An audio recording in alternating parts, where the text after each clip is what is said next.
Bismillahirrahmanirrahim. Assalamualaikum warahmatullahi wabarakatuh. Selamat pagi anak-anak.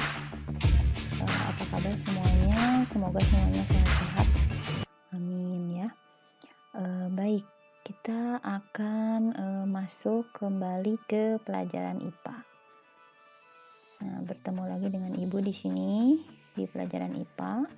Minggu kemarin kalian sudah Ibu jelaskan mengenai objek IPA dan pengamatannya, ya, mengenai tahapan atau komponen pada metode ilmiah. Kemudian ada soal-soal yang sudah kalian jawab, ya. Terima kasih untuk kalian yang sudah mengerjakan tugas. Nah, di sini ada rekap nilai yang sudah masuk, ya. Untuk 7F di sini ada yang belum mengumpulkan tugas, jadi yang tidak di checklist ini yang belum mengumpulkan tugas. Kemudian 7G, ya, di sini juga yang ada sekitar 27 orang yang sudah mengerjakan tugas, yang tidak di checklist ini yang tidak mengerjakan tugas. Kemudian 7H juga sama, ya, ada banyak yang belum mengerjakan tugas. Jadi kalau yang belum mengerjakan tugas berarti belum mempunyai nilai untuk pertemuan pertama, tugas pertemuan pertama, ya. Untuk pertemuan kita kali ini kita akan membahas mengenai pengukuran. Nah, kemarin sudah disinggung, ya, mengenai pengukuran ini di nomor 4. Apa yang dimaksud dengan pengukuran? Nah, kita akan bahas lebih lanjut. Jadi pengukuran adalah bagian dari pengamatan. Nah, pengamatan objek dengan menggunakan indera merupakan kegiatan yang penting untuk menghasilkan deskripsi suatu benda. Nah, akan tetapi seringkali pengamatan seperti itu tidak cukup. Kamu memerlukan pengamatan yang memberikan hasil yang pasti ketika dikomunikasikan kepada orang lain. Contohnya, ketika kamu pergi ke penjahit untuk meminta dibuatkan baju, bagaimana penjahit dapat membuatkan baju dengan ukuran yang tepat? Atau pernahkah kamu melihat orang berjual beli buah, misalnya dukuh, ya? Bagaimanakah menentukan banyaknya dukuh secara akurat? Nah, semua peristiwa yang terjadi di kehidupan kita sehari-hari, kegiatan pengukuran itu, nah, kita akan diskusikan di pertemuan kita kali ini, ya. Kegiatan pengukuran dengan menggunakan alat ukur yang sesuai. Baik, kita lanjutkan. Jadi mengukur merupakan kegiatan membandingkan suatu besaran yang diukur dengan besaran sejenis yang dipakai sebagai satuan. Segala sesuatu yang dapat diukur disebut besaran. Nah, yang akan kita pelajari di pertemuan kita kali ini, yang pertama adalah satuan baku dan tidak baku, kemudian pengukuran langsung dan tidak langsung, kemudian kesalahan dalam pengukuran, dan yang terakhir adalah ketelitian dan keselamatan kerja. Kita masuk ke yang pertama, yaitu satuan baku dan tidak baku. Jadi satuan itu dibagi dua, ada satuan baku dan satuan tidak baku. Nah, satuan itu apa? Ya, satuan adalah standar ukuran dari suatu besaran. Ya, misalnya tinggi badan Andi 180 cm. Nah, tinggi badan adalah besaran. Kemudian 180 adalah nilai dan satuannya adalah cm. Nah, kita akan pelajari lebih lanjut. Tadi ada satuan baku. Nah, apa itu satuan baku, ya? Satuan baku adalah satuan yang ditetapkan sebagai satuan pengukuran secara ilmiah berdasarkan suatu standar dan menggunakan alat ukur yang seragam sehingga menghasilkan hasil yang sama meski pengukuran dilakukan lagi. Mungkin kamu pernah mendengar satuan cm, kilogram, dan detik. Nah, satuan-satuan tersebut adalah contoh satuan baku dalam sistem internasional atau disingkat SI, ya. Setelah tahun 1700, sekelompok ilmuwan menggunakan sistem ukuran yang dikenal dengan nama sistem metrik. Pada tahun 1960, sistem metrik dipergunakan dan diresmikan sebagai sistem internasional. Nah, ya, ini yang kita pakai sampai sekarang, yaitu sistem internasional atau disingkat dengan SI. Penamaan ini berasal dari bahasa Prancis, Le Système International d'Unités, ya. Nah, contoh satuan baku. Pertama, untuk menyatakan besaran panjang, satuan bakunya adalah meter, sentimeter, feet, yard, inci, mil, dan sebagainya. Kemudian untuk menyatakan besaran massa, satuan bakunya adalah kilogram, gram, ton, kuintal, pon, ons, dan sebagainya. Yang ketiga, untuk menyatakan besaran volume, satuan bakunya adalah meter kubik, sentimeter kubik, liter, dan sebagainya. Untuk menyatakan besaran kecepatan, satuan bakunya adalah meter per sekon, kilometer per hours atau jam, mil per hours, knot, dan sebagainya. Nah, itu adalah contoh satuan baku. Alat ukur satuan baku, alat ukur panjang. Nah, ini alat ukur yang mungkin kita sungguh familiar dengan alat-alat ini di kehidupan kita sehari-hari. Ini contoh meteran ya. Meteran ini yang suka dipakai oleh tukang jahit. Jadi ini sangat lentur, jadi bisa mengukur lingkar badan, lingkar dada ya. Kemudian inti untuk meteran yang dipakai untuk tukang bangunan, mistar. Nah, ini mikrometer yang akan kita pelajari lebih lanjut, dan juga jangka sorong. Selanjutnya ini alat ukur yang suka kita gunakan ya, suka kalian gunakan ya. Nah, di mistar ini ada satuan baku yang tertulis. Nah, di sini ada milimeter, garis-garis pendek ini adalah milimeter, kemudian yang panjang ini adalah sentimeter, dan yang ini ada satuan baku inci ya. Jadi 1 sentimeter adalah 10 milimeter, kemudian 1 inci adalah 2,5 cm. Nah, ini yang ukuran yang ada di mistar. Kemudian alat ukur massa. Di sini ada berbagai macam alat ukur massa. Nah, ini suka kalian temukan mungkin di minimarket, supermarket ya. Ini namanya timbangan digital. Kemudian ada timbangan dacit. Nah, ini suka kalian temukan di pasar ya, di pasar-pasar tradisional ini untuk mengukur sayuran, mengukur buah ya. Kemudian ada timbangan gantung, ini bisa digunakan untuk mengukur daging misalnya. Kemudian ada timbangan duduk, juga bisa digunakan untuk sayuran, bisa digunakan untuk terigu, gula misalnya ya. Kemudian ada neraca. Nah, neraca ini bisa kalian temukan di laboratorium sekolah. Selanjutnya yang ketiga adalah alat ukur waktu. Nah, alat ukur waktu ini dulu kalau sebelum ada jam, ini ada jam pasir. Kemudian seiring berjalannya waktu ada jam digital yang sekarang kita gunakan ya. Kemudian ada jam analog. Nah, dari alat ukur waktu ini kita bisa mengetahui jam, kemudian menit, juga detik atau sekon. Nah, satuan tidak baku tadi sudah dijelaskan mengenai satuan baku, sekarang kita jelaskan mengenai satuan tidak baku. Satuan tidak baku adalah satuan yang tidak ditetapkan sebagai satuan pengukuran secara umum atau secara ilmiah, karena pengukuran ini tidak dapat digunakan untuk memeriksa ketepatan suatu instrumen. Jadi sebaliknya dari satuan baku. Jadi satuan tidak baku ini memang bisa digunakan untuk mengukur, tapi hasilnya mungkin tidak akurat atau tidak tepat ya. Nah, contohnya apa? Di sini ada jengkal. Kemudian yang kedua adalah depa. Jadi depa ini kalau tangan kita direnggangkan seperti ini. Nah, ini adalah 1 depa. Kemudian yang ketiga hasta. Ya, hasta ini adalah dari sikut sampai ke ujung jari ya. Kemudian kaki. Contoh satuan tidak baku di sini untuk panjang tadi ada jengkal, depa, hasta. Kemudian untuk massa ya, untuk massa ada mayam dan entik. Kemudian untuk luas ada tumbak dan bahu. Nah, tadi mayam itu adalah merujuk kepada semacam takaran emas. Jadi ini digunakan di masyarakat Aceh. Atau kalau dikonversikan dengan gram, yaitu 1 mayam diperkirakan bernilai sekitar 3,33 gram. Nah, ini untuk alat ukur massa yang disebut mayam. Kemudian yang kedua entik ya. Entik ini adalah muk tempurung kelapa ya, seperti ini ya. Ini bisa digunakan untuk mengukur. Kemudian untuk luas ada tumbak dan bahu ya.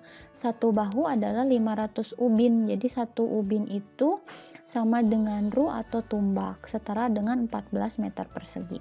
Jadi satuan baku ini bisa digunakan atau banyak digunakan untuk areal pertanian seperti sawah atau ladangnya. Ini bisa dipakai atau telah dipakai dari sejak zaman Hindia Belanda. Nah, ini untuk ukuran-ukuran atau satuan-satuan tidak baku yang digunakan di sampai sekarang. Selanjutnya, selain tadi satuan baku dan tidak baku, Ibu akan menjelaskan mengenai awalan satuan dalam SI atau dalam sistem internasional dan kelipatannya.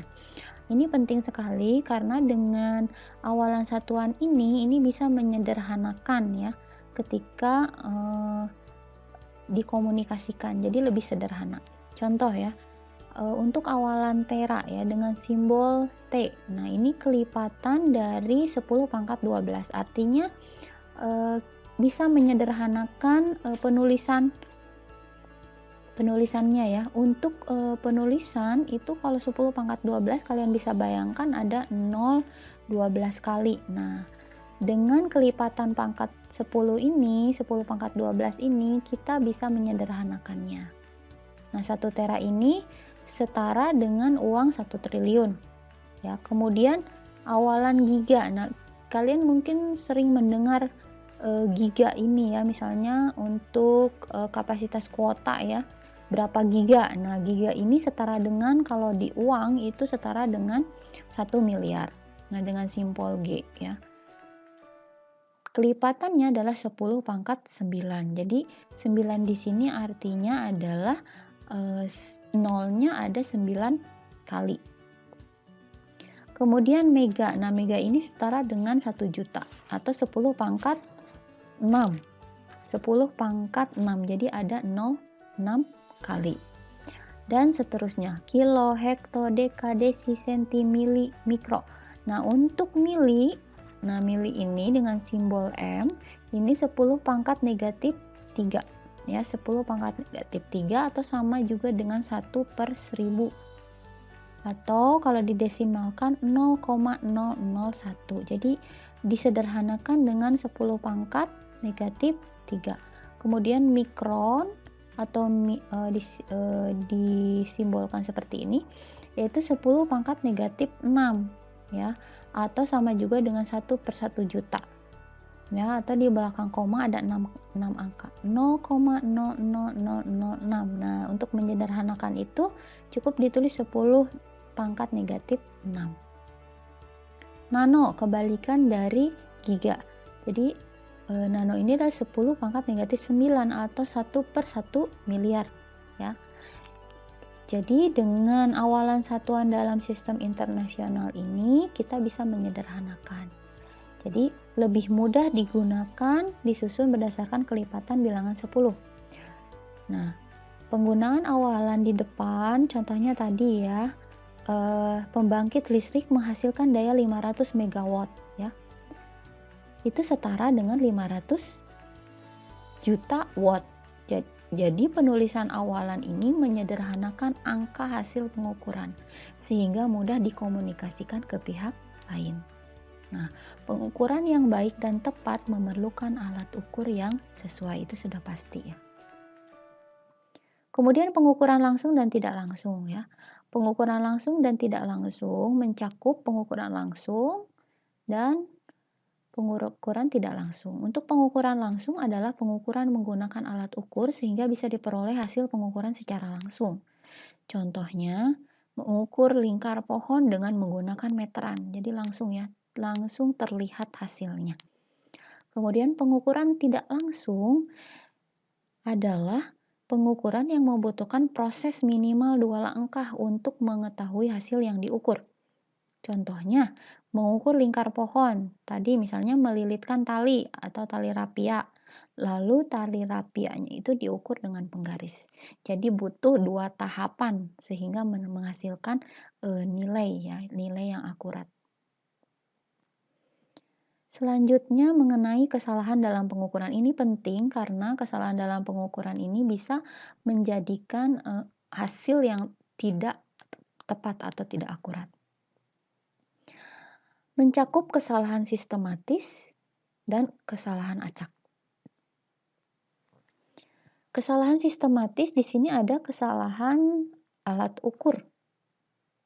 Kesalahan pengukuran yang terjadi disebabkan alat ukur yang digunakan.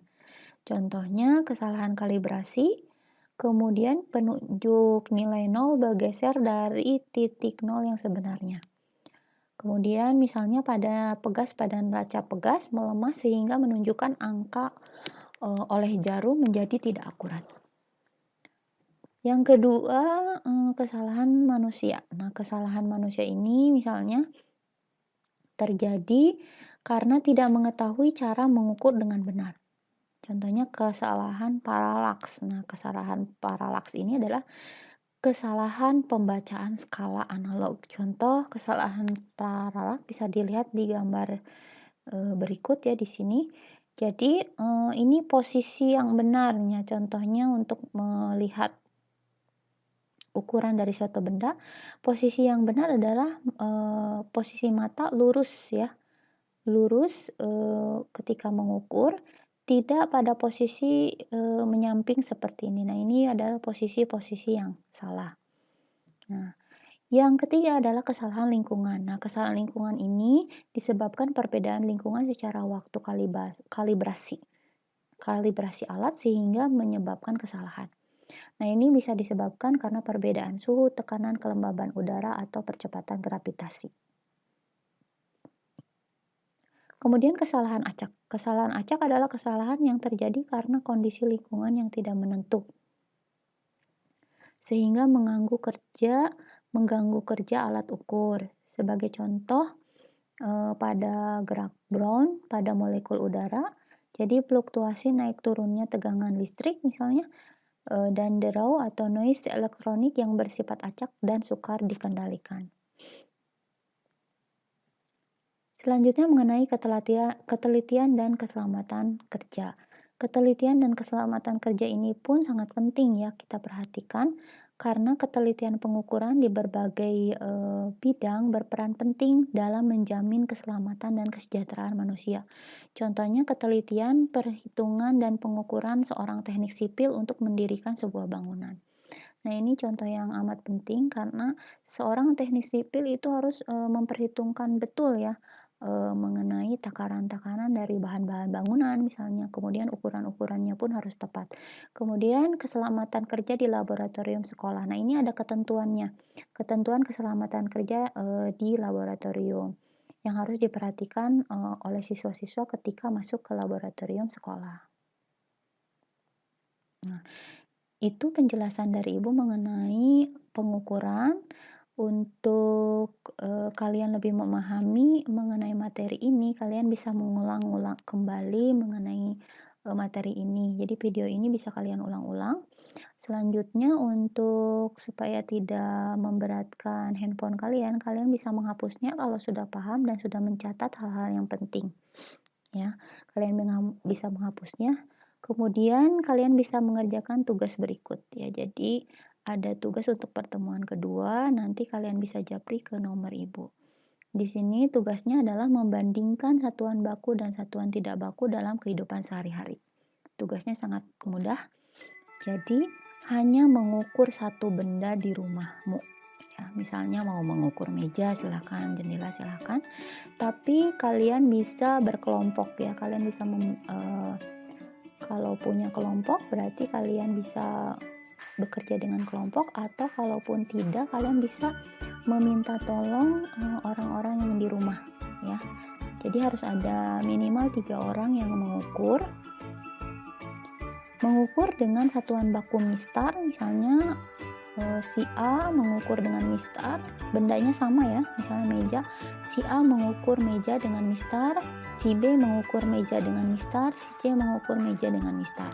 Kemudian untuk satuan tidak bakunya menggunakan jengkal tangannya masing-masing, tangannya si A, tangannya si B, dan tangannya si C, yang diukurnya benda yang sama. Lalu hasilnya nanti kalian simpulkan ya berdasarkan hasil yang sudah didapatkan dari pengamatan tersebut. Kesimpulannya seperti apa? Kalau kalian menyimak penjelasan Ibu dari awal sampai akhir, pasti kalian bisa menjawab tugas ini. Ya, tugasnya sangat mudah kan? Ya, silakan selamat mengerjakan tugas. Sekian penjelasan dari Ibu. Kita jumpa lagi di pertemuan berikutnya. Wassalamualaikum warahmatullahi wabarakatuh.